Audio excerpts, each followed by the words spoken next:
Good morning, Nigeria. Good morning, 042, and season greetings to everyone here today watching Sunrise on ANEKE TV, where every sunrise begins with delightfulness, that beautiful sunlight, and of course bringing you your sunrise today. I am Deborah Wakaba, coming to you live from our studio here in vibrant Enugu.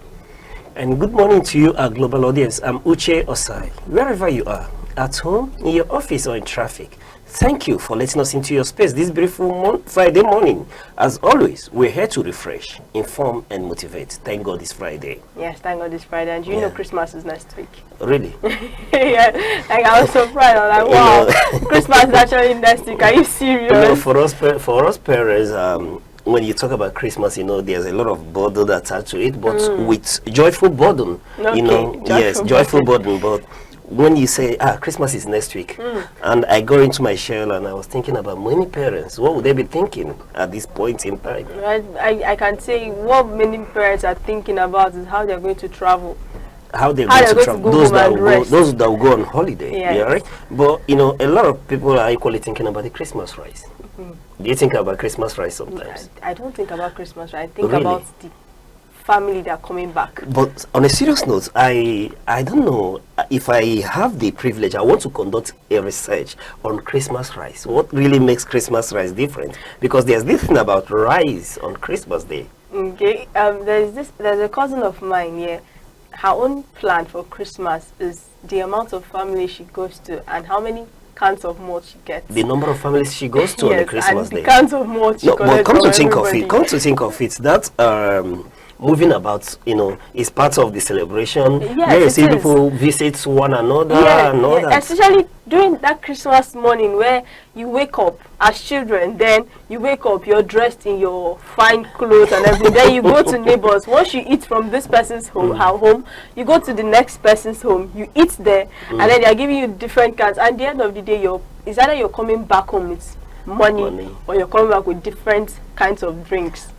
That is what Christmas used to be back then. But it's still the same for the kids, perhaps maybe because you're a little grown now. There are a lot of children who are waiting for their Christmas clothes. Yes. And I remember one experience where I had to be by the tailor's shop till 11 p.m. Okay. You know, and I was waiting for my clothes. And somehow my parents had given this material to this, you know, wonderful tailor, you know, the most popular tailor in the neighborhood, you know, son, who, you know, does the best sewing and all that. He was a celebrity tailor at that time. And he kept promising. I remember that clothes went around November. And on the 24th, I was still there by 11 p.m. waiting for this 3-piece suit to be made for me. I don't forget that experience. And I just pray that a lot of children out there who doesn't have similar experience. Now they just go to boutique and buy their clothes. Nobody so sells people, people are no longer at the mercy of tailors. Yes, that's true. But festive season, especially Christmas, you know, is worth remembering and is worth celebrating. Yes, it is. The number of persons when you travel, the number of persons you meet, see, you know, people you've not seen in a long while. You've not even seen before. Yes. They come back. That's one thing about Christmas. Yes. They come back. It's true. I always look forward to that holiday, but unfortunately, here we are. I don't think I'll be taking a holiday this time around. All right. Thank you very much. It's Friday night. Like we said, Christmas is next week. So, season greetings to you all. And of course, we've got a power-packed morning here today on Sunrise on ANEKE TV, where we'll be giving you our latest news, our weather reports, what's trending, our sports, and do not forget our stock update for today, and also that special sunrise vibe to help us start our day. And then it's straight into the desktop headlines. The key news update that you need to remain informed will be analyzed in-depthly on our show this morning. All right, now we'll be starting off with our quote of the day, with words that thoughtful, words that inspiring, words that help us or offer us insight to whatever we do to keep us well focused, stay motivated, and stay well driven. And let's wrap this up with the global celebrations, you know, that will keep you smiling. Yes, and all right, then after that we'll be giving our weather reports covering cities across the southeast and beyond, so you'd know what to expect before stepping out, or if you've stepped out already, is to keep you throughout the rest of the day. All right, and then the quotes. All right, now moving to our quote of the day. Let's talk about something that has to do with our mindset. Now, quote of the day is coming from Helen Keller, and her quote, she says, "Optimism is the faith that leads to achievement. Nothing can be done without hope and confidence." Now I'm going to take that quote again, coming from Helen Keller, that says, "Optimism is the faith that leads to achievement. Nothing can be done without hope and confidence." So in simple terms, this quote is reminding us that optimism is not just positive thinking, it is a belief system. And also that when you're optimistic, you carry faith, you carry hope, and you also carry that confidence that is going to push you into something else. Now, nothing can be done without hope and confidence. You're waking up this morning and you already believe that this day would be better. Now, once you've believed it, once you've had that hope, once you're confident in stepping out of your house, you're going to find out that that day will be indeed better. Mr. Which I would like to know your take on this quote. All right. When you speak to optimism and faith, you know, for me, it's a very key one for every human being. You know, first of all, you talk about the belief in yourself and then being optimistic. You know, optimism has to come from a place of faith, right? And then the religious people, you know, they tell us that faith is the evidence of things not seen, right? I don't know how it is framed in the good books, but faith is quite important for every human being, because first of all, the belief in yourself has to do with faith. And if you do not have this confidence, you know, being optimistic that you are able to step out, like you did say, in a day and achieve results, right? Then there's nothing you're going to do. You can't be successful. And optimism is one attribute I see in all successful people. You know, I tell you, I'm still doing a comparative study of successful people, successful businessmen in Nigeria. And when you raise this issue of optimism, is one quality I've seen in all of them. You see, when you see a goal-getter, you see someone who believes entirely in his ability to achieve results, and is quite apt. And thank you for bringing it up this morning, you know, and aligning it in this very beautiful quote. But we need to emphasize the fact that everyone needs to have confidence, believe in their abilities, first of all. Yes, because that's where it starts. If you do not have ability or faith in your abilities, then no one will believe in you. You need to sell your market first before anyone would buy from you. And let me go back to my brothers, you know, because yes, we're entrepreneurs, and whether anybody likes it or not, for good or for good, we dominate this sphere entrepreneurially, right? When you go to any nook and cranny of the world, and it is said, if you do not find an Igbo man, then that place is not habitable. And I have traveled into the interior parts of this nation. I've traveled into the hinterlands, and there's no place I've been to that I've not seen an Igbo man. I've seen an Igbo man in places where even the villagers cannot give account as to when the man came there, and he's thriving.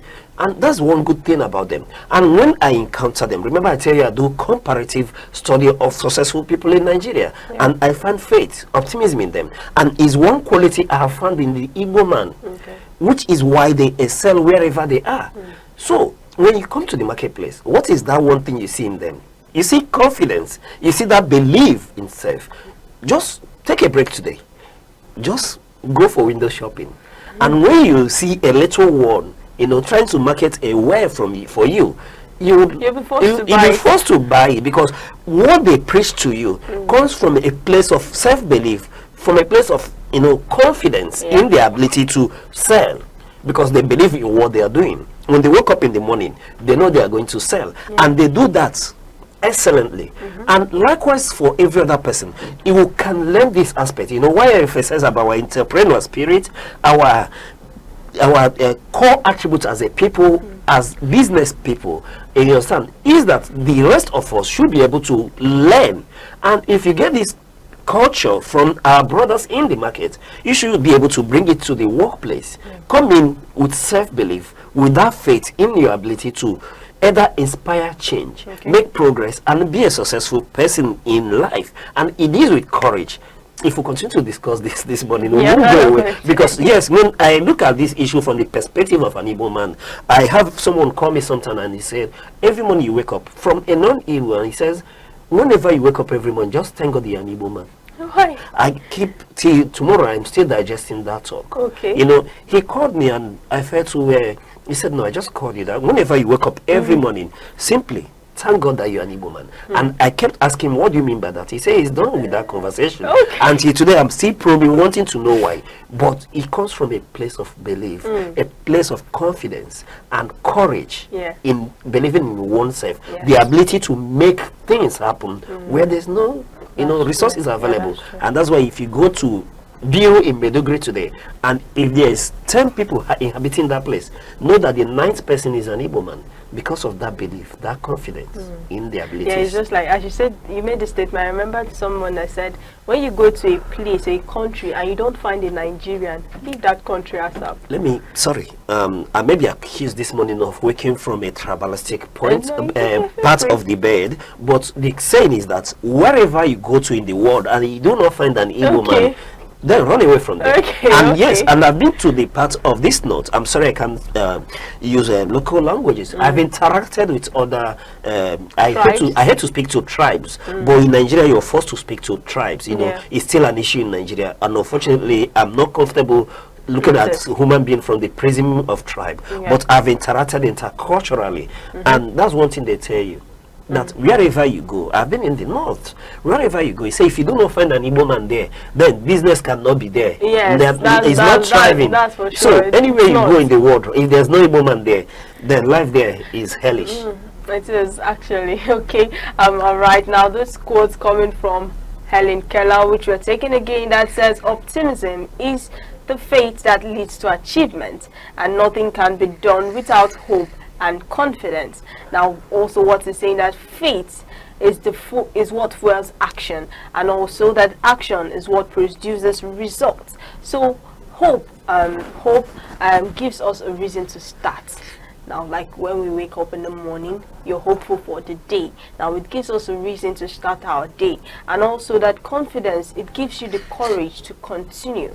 When you're confident enough, when you have this courage, when you're confident, it's going to give you the courage, it's going to give you the boldness to go do whatever you want to do. Like we said yesterday, stepping out of your comfort zone. Now, having this confidence would encourage you. It gives you the courage, gives you the boldness to take one step at a time. And also that optimism ties them together and keeps you moving even when the road is rough. Now, being optimistic is you having this faith, is you having this positive thoughts, is you having this positive thinking that everything is going to be fine. And at the end of the day, it works with hope and confidence together, and we can see that at the end of the day we move forward and to make us strive forward. And also that without hope we don't have a motivation. So as we step up, as we go about our day to day, let us have hope and let us have that confidence and keep an optimistic mindset. And whatever we do, it's going to be better, it's going to be beautiful. And with this season of Christmas, also that this Christmas will be a very, very joyful one, not to just you, but also your family and also others around you. And also please do not forget that each new sunrise is an opportunity. It's a platform, it's an environment where we learn something new, where we learn something different, or simply be more present in whatever we do. Now, please let us know what this quote means to you. You can drop your thoughts on our social media handles like Facebook, Instagram, TikTok, X, YouTube, all at ANEKE TV. And also call our phone number 070-3043-7110. And up next is the weather report. Yes, next we'll take a look at the weather report across major cities in the southeast today. All right, now let's start with Oka.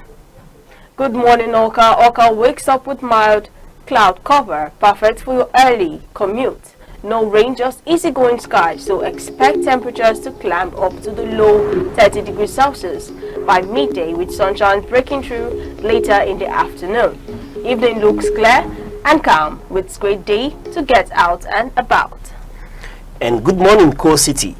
Enugu wakes up this morning with cloudy skies, warming up to a hot afternoon with hazy sunshines, pushing temperatures into the mid 30 degrees Celsius. It will feel warm, so keep that water bottle handy. As the sun dips, clouds stay with us into the evening, cooler and comfy. And in Abakaliki, Abakaliki starts with a few clouds and lots of warmth, turning sunny and bright by lunchtime. Afternoon peaks, clouds feel toasty, with temperatures flirting with the mid-30s. A classic dry December day with plenty of sunshine and absolutely no rain interrupting your plans. And over to Imo State, my great city of Owerri. Owerri stays cloudy through most of the day, but no significant showers. Just that gentle tropical warmth that is typical this time of the year. It gets warmer into the afternoon, then cooler and pleasant at night, perfect for evening hangouts. And lastly, in Umahia, Umahia's forecast is a blend of clouds and hazy sunshine, starting off overcast, warming to a hot afternoon, then easing into a comfortable, mostly cloudy evening. A great balance of warmth and mild clouds to wrap up the day. So, wherever you are in Southeast today, stay safe, stay cool, dress light, but do remember that either rain or shine, we've got you covered. And this is your weather report today on Sunrise on ANEKE TV. We'll go on a short break, and when we return, we'll come up with more updates. Asi na ekwekwo amagba ekwu ụmụ nwanyị akụọla o ọkwa na nzukọ ụmụ nwanyị oge anyị ji akpa maka ọdịmma anyị karịkwa maka ọdịmma ezinụlọ. Nzukọ ụmụ nwanyị bụ ebe anyị na-akpa maka rike anyị, ndọrọndọrọ ọchịchị, azụmahịa, omenala ndị ahụ dị mma nakwa ihe ndị ahụ ga-eweta ọganihu n'obodo. Naanị ihe ị ga-eme bụ sonyela anyị na nzukọ ụmụ nwanyị ebe ahụ a na-akarị ihe na-eweta ọganihu n'obodo. Ndị nne, ndị nna, oge a bụkwa nke anyị. Sonyela anyị na ANEKE TV n'ebe a na-emetụ aka n'ihe ndị oyibo na-akpọ social media na TikTok, YouTube, Facebook, X, Instagram. Ọkwa na ANEKE TV ka ihe ndị a niile na-eme. ANEKE TV, anyị apụọnụ. You're watching Sunrise on ANEKE TV. Now we'll be taking a look at major stories making the headlines today from the Nation, Punch, Vanguard and the Guardian newspaper. All right, and joining us this morning to give flesh to the issues is our in-house analyst, Mr. Res Arum. Thank you for coming. Thank you for bringing me in, and you are there. Stay tuned and watch as we go on with the program. And here with us is Mr. Good Hope, the sports oracle, still part of the discussion this morning. Thank you very much for having me. The oracle. Good morning. What are you forecasting for today? There's no forecast. As an oracle, I told people when people come, the oracle, tells you the direction to go, and Mr. Res may be wanting the direction this morning about Nigeria. Of course, when we go fully in the show, we know. Okay, and the show is your shrine. So you're welcome to the temple. Thank you so much. All right, thank you very much. Now let's move over to the headlines starting from the Nation that says Tinubu to governors obey verdict on council autonomy. And on the Punch headline says representatives probe tax law tweaks, PDP demands suspension. And on the Vanguard headline says oil sector far-reaching reforms coming, Isan Mohammed vow. And in the Guardian headline also says when pains of reform, old scars hound, new tax era promises. Now I'll be starting today's paper with the Punch headline that says representatives probe tax law tweaks, PDP demands suspension. And the House of Representatives has launched a probe into recent changes made to Nigeria's tax laws, raising questions about transparency and constitution. Meanwhile, the opposition PDP is calling for an immediate suspension of the tax amendments, arguing that the changes could worsen economic hardship for citizens. All right, looking at the goings on at the National Assembly is not surprising. Recently, the President Bola Ahmed Tinubu recently signed 4 major tax reform bills into law, making what the government has described as the most significant overhaul, of the Nigerian tax system.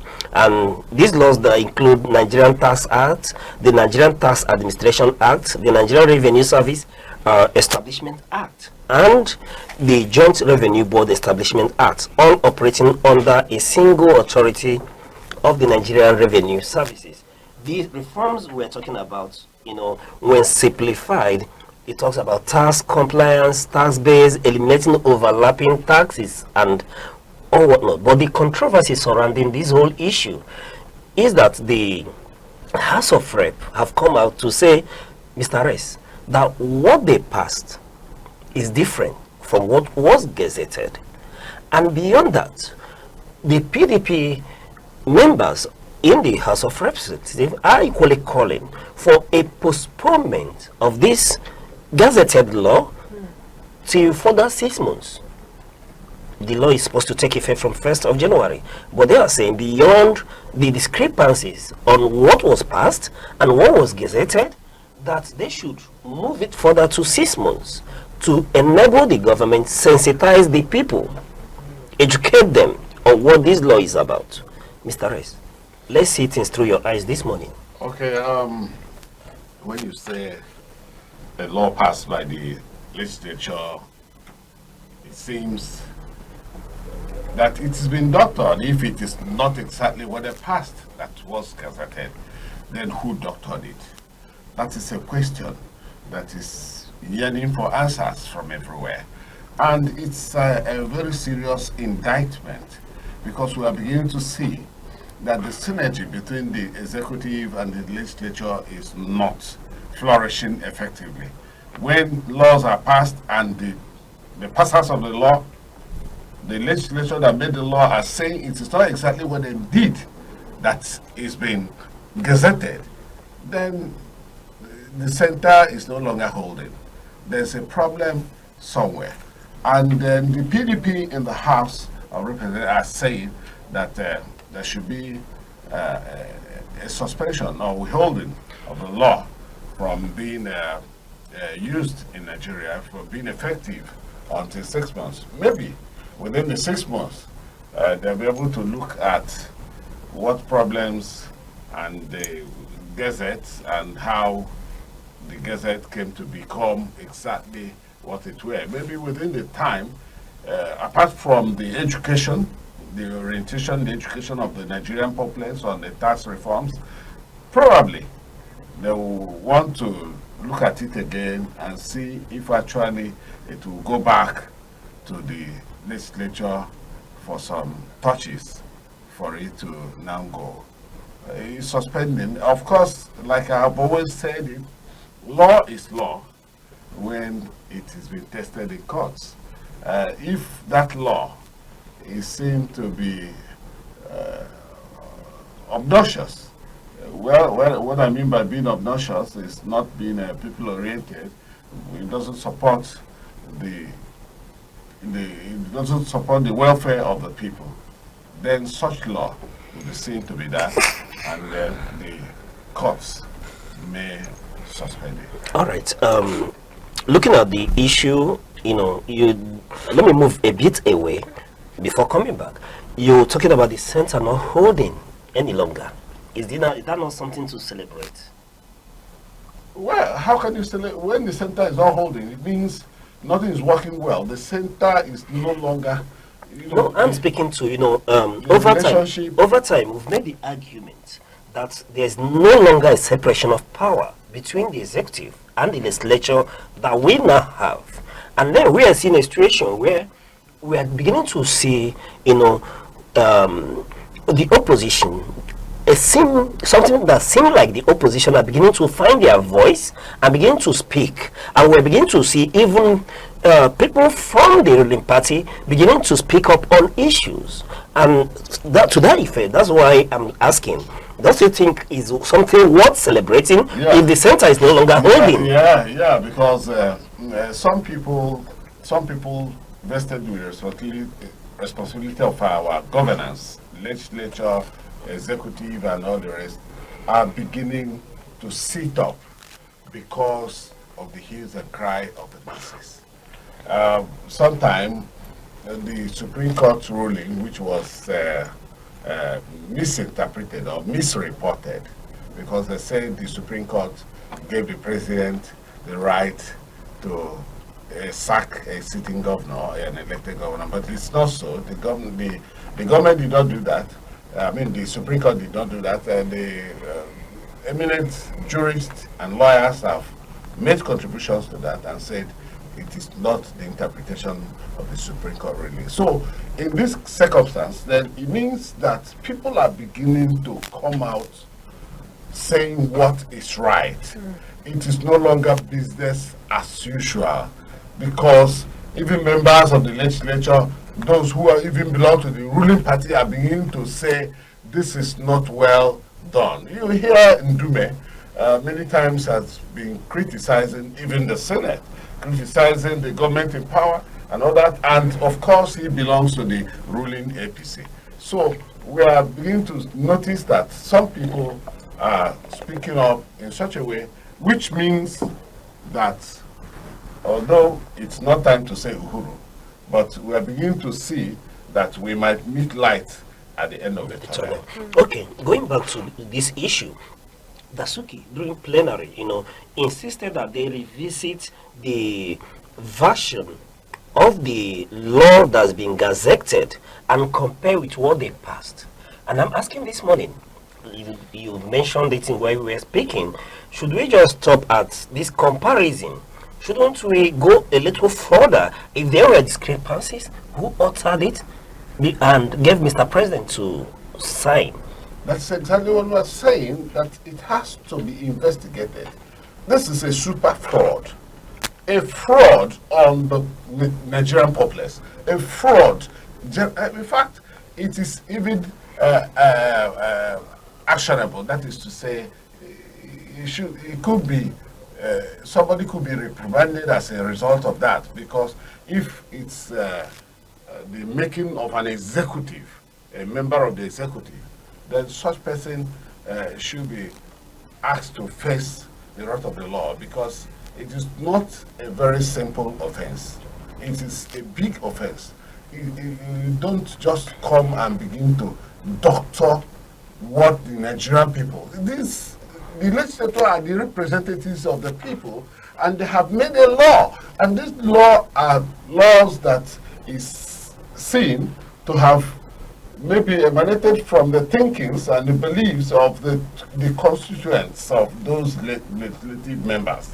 Do you understand? They consult with their constituency to come up to say, this is what my constituent will like the laws of this land to be. And so when they do it and somebody comes to begin to cheat on that, I don't know, the effrontery is so terrible. No, Nigeria being what it is, Nigeria being what we know it is, do you expect that the legislature, when they discover these discrepancies, they will have the courage to ask for the neck of whoever has a hand in this? That is exactly what I've just said. You do not have any faith? It has to be investigated. No, but I'm asking beyond investigation. Do you see us being able to, pursue this issue to a logical end? Except the Nigerian factor comes to prevail. Let's talk about the Nigerian factor. If it doesn't prevail, let's talk about the Nigerian factor. The factors are there. The factors are inherent in the system. That the factors where corruption plays a very significant role. Because things are swept under the carpet sometimes when some big persons are involved in some activities that are not wanted, that are not supposed to be. So the factor prevails if the powers that be begins to, shield certain personalities on an issue like this. So, but I hope that one won't be shielded this time, because the National Assembly will come all out to know exactly why it has to be so.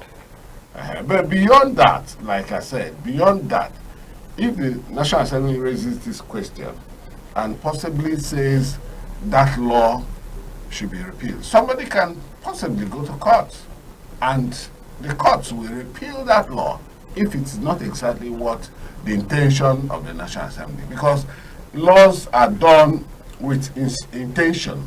When the courts are looking at a law, they look at the intention of the people that made the law, that is the legislature, what they intended. That is exactly why, literally, laws are not interpreted literally the way it is. generally. The courts will come out to say, well, they had this intention before making such law, and that helps to, elaborate and make things straight in any given society. All right. Given what we are talking about, for me, I think we should be a little bit celebratory, given that annually we keep talking about budget padding. It's been a discussion, there's been a cry about budget padding, but at the end of the day, nothing seems to be done about it. But seeing this scenario, I think we should equally be happy that there are people who are beginning to talk about it. Because this has come out, even the budget padding, somebody said something about it earlier, but that's, I said, where the factor begins to prevail. It was swept under the carpet. All right. So budget padding has been there, and somebody spoke then and made claims that this is not the right thing to do. But at the end of the day, they swept it on the carpet and nobody heard about it again. Now, that's exactly what I'm saying about this present scenario. If the factors prevail, then it means in no distant time we will no longer hear about it, except the media begins to interrogate that situation. All right. And if the media continues to interrogate it, it will elicit public interest. All right. All right. Okay, all right, over to the next paper coming from the Nation headline that says, Tinubu to governors obey verdict on council autonomy. President Bola Tinubu has sent a strong message to the state governors, urging them to fully comply with the Supreme Court ruling granting financial autonomy to local governments. The president emphasized that the rule of law must be respected and that local councils should be allowed to operate independently, especially in managing their funds. All right, Mr. Ress, I will still come back to you on this issue. We've been talking about the issue of autonomy to the local governments, and yet here is still making news headlines. Can you please speak to this issue? Okay, let me even start from the Constitution. If the National Assembly actually had wanted a full autonomy of the local governments, there would have been an amendment. We have had several amendments of the Constitution of the Federal Republic of Nigeria for a while now, yet that aspect was not. During the other amendment, they wanted to do that, but the state houses or assemblies refused to, adopt that amendment, and it flopped. Now, when Tinubu came on board, he went to the Supreme Court, asking the Supreme Court to give certain level of autonomy to the local governments. Of course, the court did that. But the problem is the implementation of that court order, because as the court has given that, it becomes a law. So we expected that the Accountant General of the Federation should be able to send monies direct to the accounts of the local government. But the joint account between local government and states still exists and subsists. So when these monies are sent, yes, it is claimed. Of course, in many states claim they give money to the local governments, but we are still wondering if monies, the huge sums of money, like some people made during the last allocation last month, about 600 million for a local government, but we have not seen the 600 million in use in the local government. Otherwise, local government are supposed to be taking responsibility of various, projects, just like the state. You find that it is the state government that does almost all the work in Nigeria. We do not see local governments, doing projects that touches on the lives of the people and the localities. And of course, the localities, these are the government closest to the common man, closest to the villagers. closest to the people. And we expected that, or we are expecting that when such monies come, it will be used for the good of the people within the local government. But not much has been done. Anyway, the local government system is an appendage of the state. That is the provision of the Constitution. And the legislature in the states takes responsibility of the oversight to look after the activities of the local government. So until that is amended, there will be no better implementation of the Supreme Court, ruling on autonomy of the local government. Though the NFIU, has been working very hard to see that their local government accounts and the way the transactions are transparent. The anti-graft agency, the AFCC particularly, have been, going up and down. I don't know if they move 2 steps forward, they go back 3 steps. So we have seen a lot of issues around, the anti-graft agencies looking at how local governments are run, because you find out that the local government chairman and the elected legislature, some of them don't even pass their budgets. Some of them, when you see their budgets, you see the budgets are not there in real time. That is to say, practical.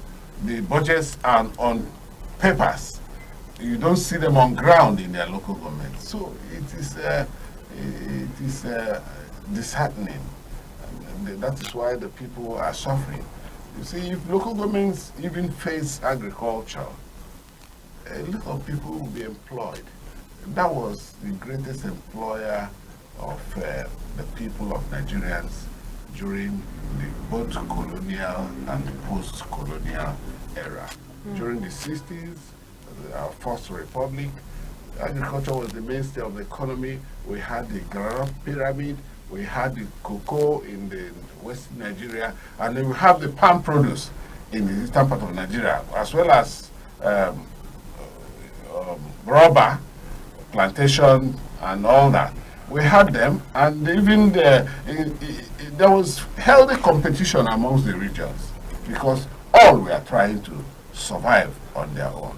That is why we continue to question this democracy, this presidential democracy that we are practicing, which is very huge, which is very, financial heartbreaking. So much money are involved in running our presidential democracy. So we need something that could have been a little moderate so that Nigeria will survive. All right. Mr. Goodhope, we are talking about Nigerian system, the federal, the state, and the local government. And we are talking about financial autonomy here. Well, from what Mr. Rex has already said, you will see that this is very important to fund the grassroots government and also to give the people living in the communities the privilege to understand and to participate even in the government systems. First of all, when this law was made in July, when the Supreme Court had to give their verdict, it was necessary for them to carry on with what for the state governments to carry on what they have been given.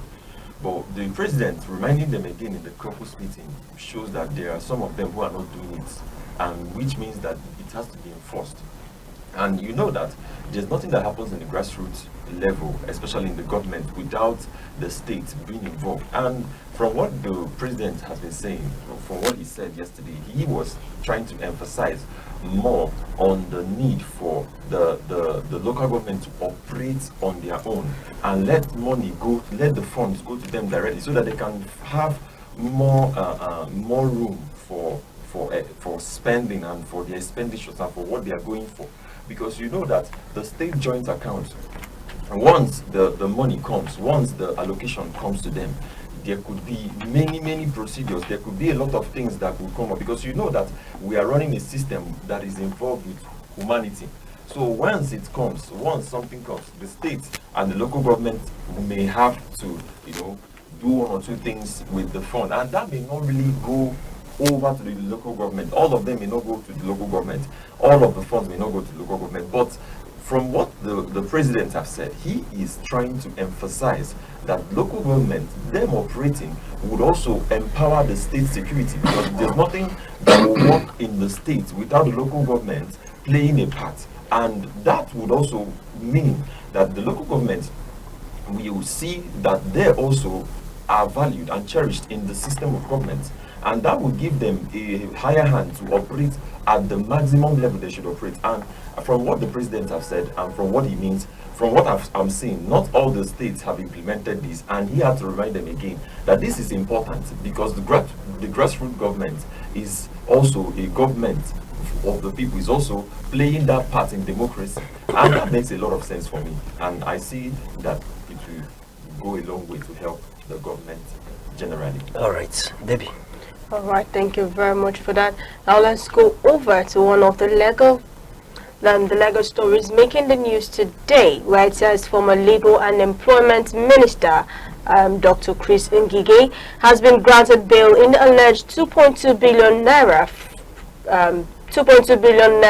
fraud case brought against him. The Federal High Court in Gwarimpa, Abuja, ruled on Thursday that Ngige should be admitted to bail while he awaits trial on charges including abuse of office and corrupt practices tied to contracts worth about 2.2 billion naira. All right.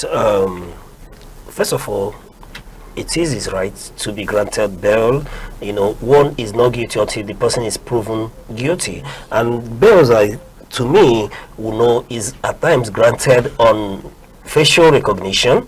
Chris Ngige has become a senior citizen in Nigeria, having been a governor and a minister in Nigeria.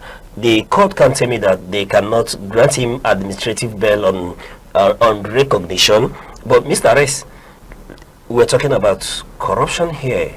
Yes, EFCC has to do their job, but this morning we are being told that the former minister has been granted bail. Do you agree that he should be granted bail, or he should be remanded till the case runs its course? You see, when you talk about bail, it depends on the offense that one has committed. You don't just grant bail because somebody is a senior citizen, somebody is well known, and all that. Sometimes there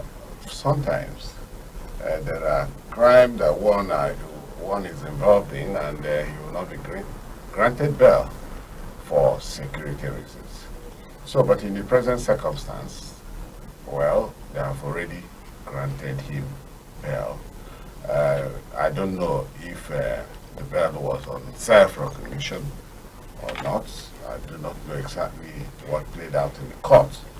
But then, he's granted bail, and then the case goes on.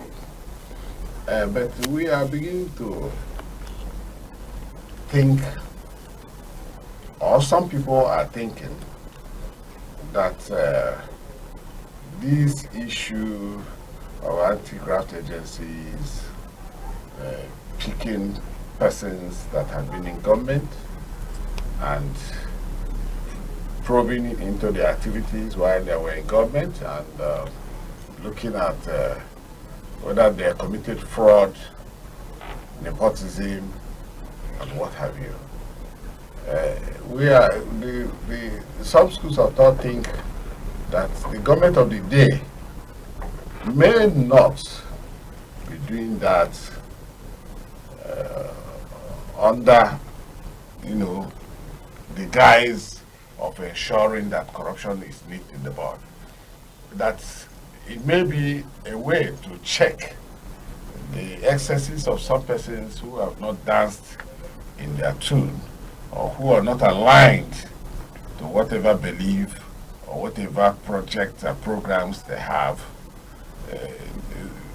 Remember that the election is fast coming, and we're expecting Mr. President to run for a second tenure. And himself and all his cronies are on the show. You know, the power, people don't like to leave power. That is why you have seen some people even going for coup, the military, going for coup just to get power. And the moment most leaders are overzealous. Some people even want to become life presidents. So, if they are, looking at alleged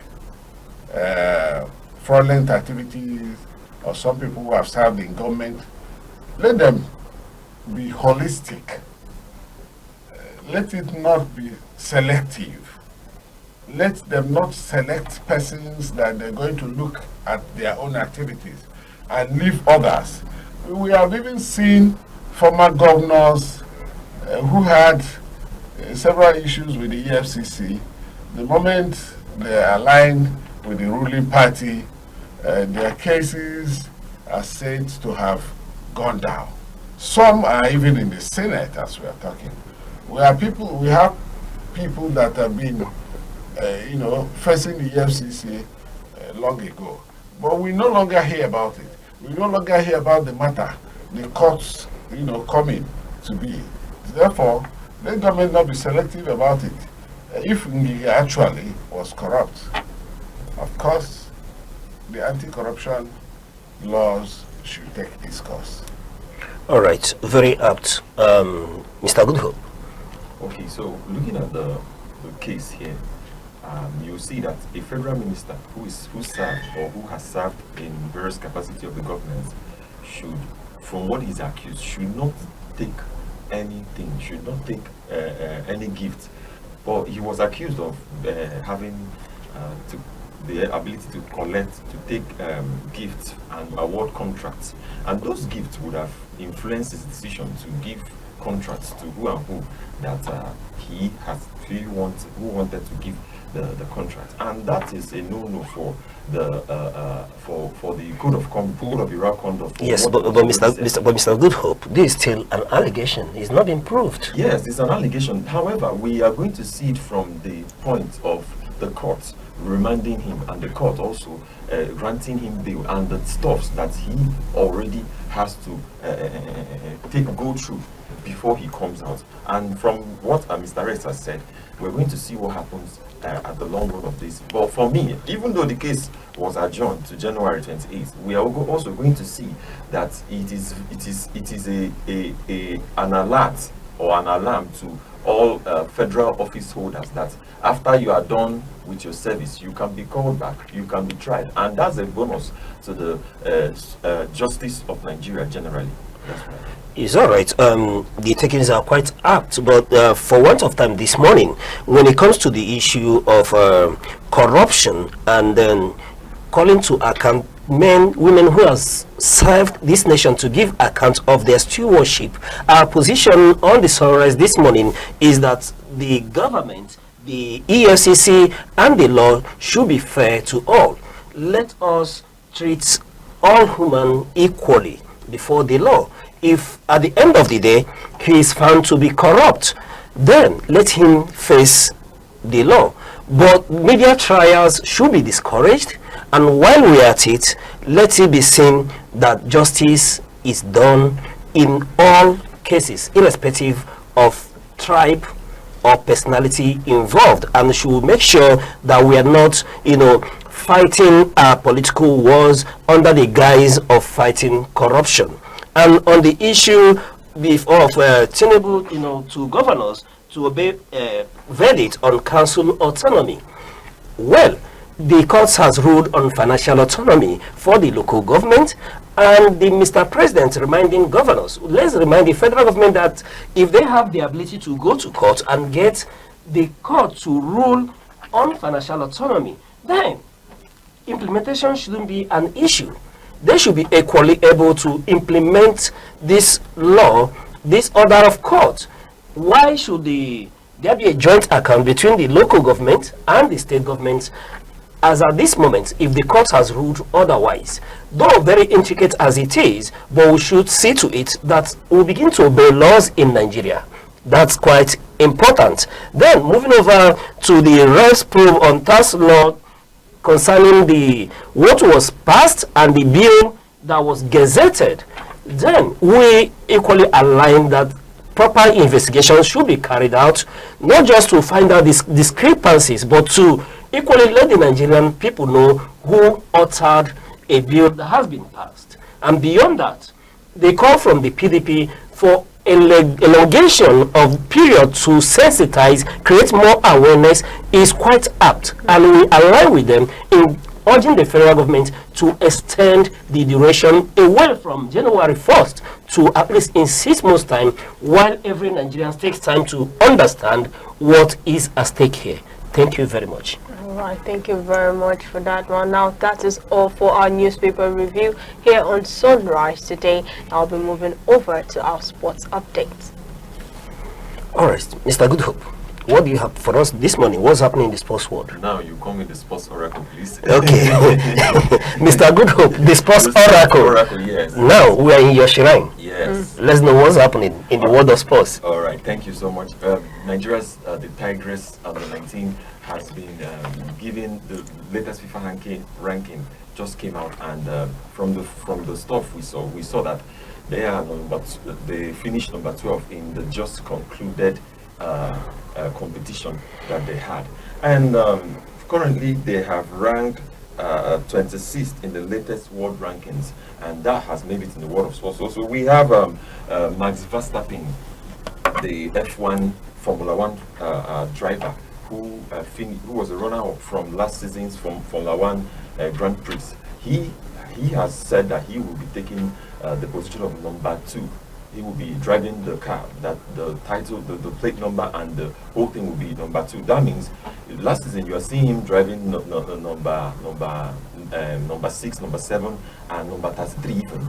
And all those kind of cars and numbers are what has inspired him from childhood to be able to take up what he has the dreams he had. And you know, he has won this 4 times in a row. He has won the Grand Prix 4 times in a row. That has actually impacted his driving and his game in the Formula 1. You know, he drives for Red Bull. I don't know if if any of you knows Max Verstappen. First of all, Grand Prix, the Formula 1. I know, Mr. Chosai, you would like to be watching people driving, and even you, Deborah, you would like to drive one day. You like to drive on a high speed. I love to drive, but not to crash. Okay. Not really, because of the laws that they have currently. You find a lot of safety rules. Okay. Even Mr. Rex. Mr. Rex, you enjoy the crashing of the cars. No, I don't enjoy the crashes. I enjoy the riding. I enjoy the speed a lot. Yeah. In fact, when I drive like I am in a Formula 1. It's awesome. So that's all we have in the world of sports so far. But if we can move on to entertainment, we can. And there's a news about something that has excited me just from last night. Barack Obama has posted the list of the things, or the list of his art gallery, what he has been doing throughout the year 2025. And on that list, he posted his music, his music favorite channels, people he loves to listen to. And we have some Nigerians some Nigerian songs making it to the list. We have 99 by Olamide, Dalcom, Say Vibes, Asake, and Young John. Sorry. And in that same list, we have Burna Boy featuring Travis Scott, that song, ta ta ta ta. And we have a lot of others. He posted also the books he has read over the year. And talking about this in entertainment, you see that even the presidents, the ex-president also finds time to read and engage in a lot of things in the world, in his own world. I don't know if looking at his duty, don't say have a lot he's doing, but you find that most of our young people now may not even have time to read or to do anything. When we say, okay, we are doing this thing, we may not be able to catch up with it. And moving on in the world of entertainment, we have wife of Bobby has said that she is very emotional. She remembered her family, that her parents who are late, and this is the Christmas, and she's remembering them. She just had to have their picture on their Christmas tree. And looking at that, I'm thinking about it as somebody who is also emotional, because losing both parents at that time of her life really has sparked a lot of things. And without her getting married to Bovi, I don't know where she could have been. So maybe God had to, do something, or the universe had to align the whole thing. I look at the whole thing, from the angle of the Christmas rice that we'll talk about. Maybe she was remembering Christmas rice. Mr. Rice, I don't know, you're growing up, if the Christmas rice was a thing for you as well at that time. Well, when I was growing up, rice is not easy to come by in the localities. And when you see rice, it is a local rice farmed within the neighborhood. It's not destoned. It is not, so you keep. But of course, we get excited about Christmas rice. And if we have any sorting, our parents will always bring a big tray and pour rice into it, as so many of us will use our hands. Gen Zs will know that, Gen Zs will know that. And that's part of the things, we enjoy. I don't say we did not do it. The Gen Z will know that. No, Mr. Ray, speak to me. These Gen Zs will know that. We enjoy that in the villages too. About Christmas rice. So when the children will come, all of us within the family, the family is quite a large family. Yes. Yeah. So we all young people use our hands to eat it and so on. So The fried rice at that time. Fried rice. No, it's fried rice. That's the original fried rice. What they have now is, the original fried rice. Mr. Rice, speak to me. The original fried rice. Original fried rice, not the ones they have now. And you know how the local stews are done. Yeah. It's not the kind of stew we They have now. So when they do it, you use your hand to eat it. You talk about, killing of animal meat. Once in a while, you have it, and you are giving it. Is shared, no matter how small. It is shared to everybody, and when you are eating your own, you put your meat by the side. Oh, you hold it. You will secure your territory first. You secure your meat by the side so that nobody else will take. Then you eat your rice. After it, you take your meat and eat it last. Taking it last, small, and you never want it to finish. And then you look up to those Coca-Cola products that would come up, the mineral soft drinks that would follow it. It was not even Coca-Cola, it was Tango. Okay. Yes, what you see, Gen Zs will know that as well. Yes, Gen Zs will know that as well. Tango. Gen Zs will know that. Those days, in the 60s, you have Tango and a few other ones. But, Mr. Guto, what does Christmas rice mean for you? The Gen Zs. You see about fried rice, that's what they eat. Right now, as I'm you're imagining fried rice. As I've grown a little, I'm thinking about it, and I can't relate to Christmas now. I love the word a little. Yes, of course. I love the word a little. Like, I can't manage my life now, what it was when I was growing up. Even though we had that privilege of having Christmas rice and everything, anytime we are celebrating, we had Christmas rice. But for me, I feel like there's something about now that they did not explain to us then. Which is? The rice does not taste the same now. Okay. Yes. Okay. Mr. Che, you know that the rice, even no, but kudos to the former late President Buhari, who now returned us to eating local rice. When you were talking about local rice, I know they won't understand, but Buhari made it possible for them to know that there's a thing called local rice, and I think they've had a little feel of it, not the ones that were not distorted. Because when you're talking about the feel of it, in the Western Nigeria, they started early to adapt to local rice. That is what they call ofada rice.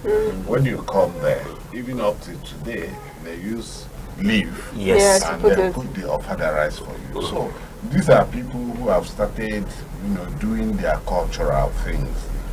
You see, we were actually doing some cultural things until the emergence of the white man kind of things. Our people went overseas, came back, and started changing everything, and we turned to become white men. Adapted.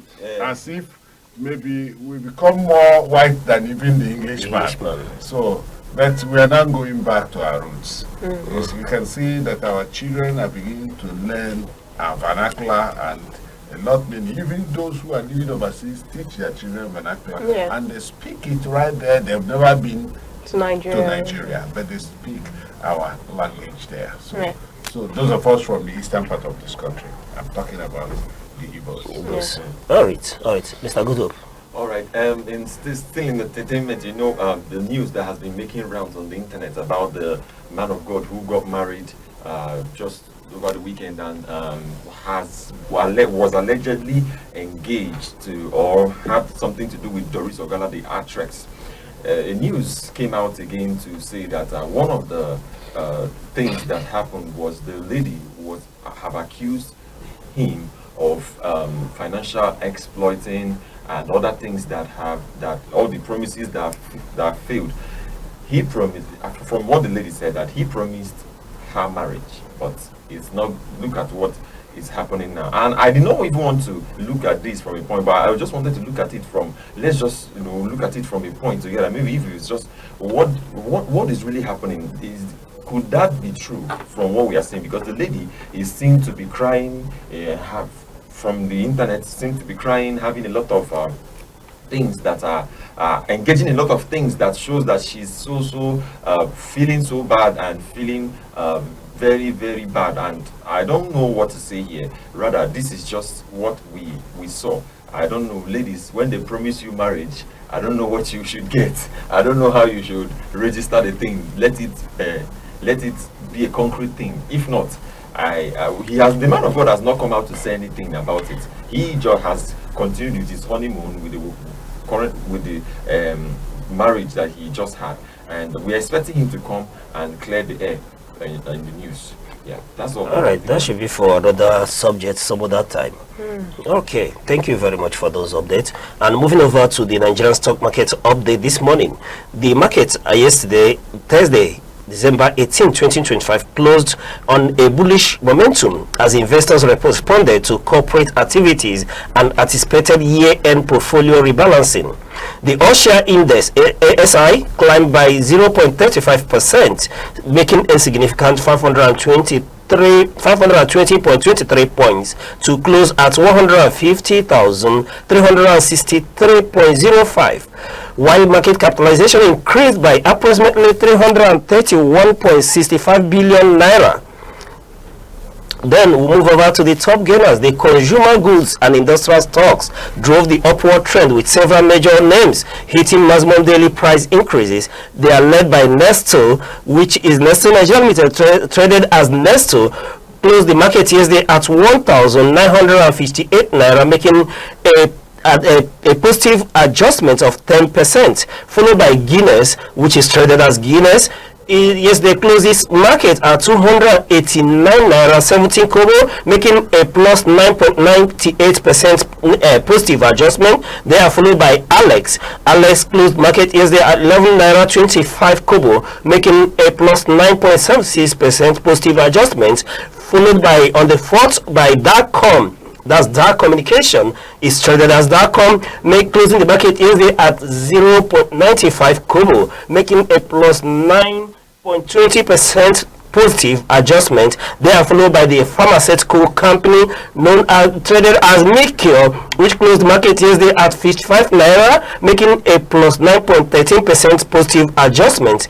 Then, despite the overall market again, some banking and insurance stocks faced selling pressure, leading to the five top losers for yesterday. They are led by Stanbic. Stanbic closed the market yesterday at 95 naira 20 kobo, making a minus 9.33% negative adjustment. They are followed by Lasaco, is an insurance stock, closing the market yesterday at 2 naira 50 kobo, making a minus 9.09% negative adjustment.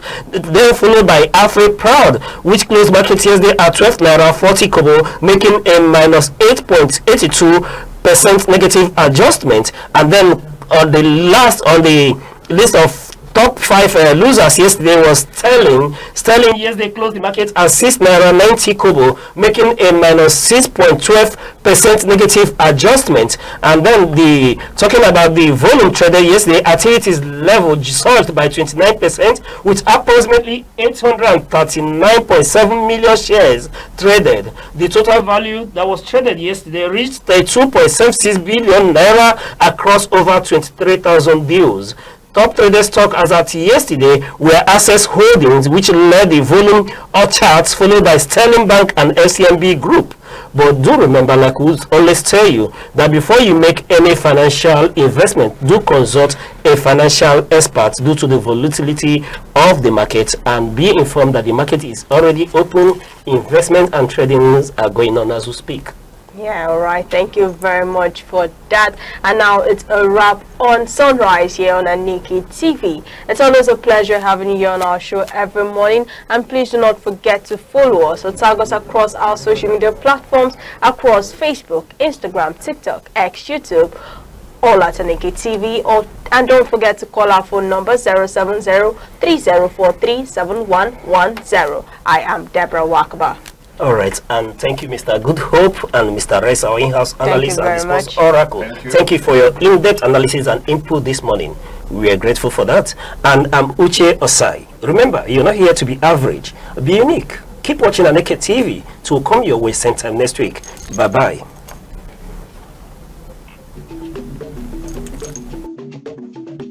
The Insight with Uche Osai. Having the political will to confront whatever is the challenges. Igbo man wrestles with the tortoise that had a lot of ingenuity, a lot of ideas, and the tireless. It will take the broad mind of government in power to say, let there be electoral reform, no matter whose heart is God. I was there. We did everything. All of us came and supported him with our last blood. In-depth analysis, expert views, real voices. Uncover the stories shaping Nigeria today. Deep dive, honest, unfiltered, only on The Insight with Uche Osai on ANEKE TV.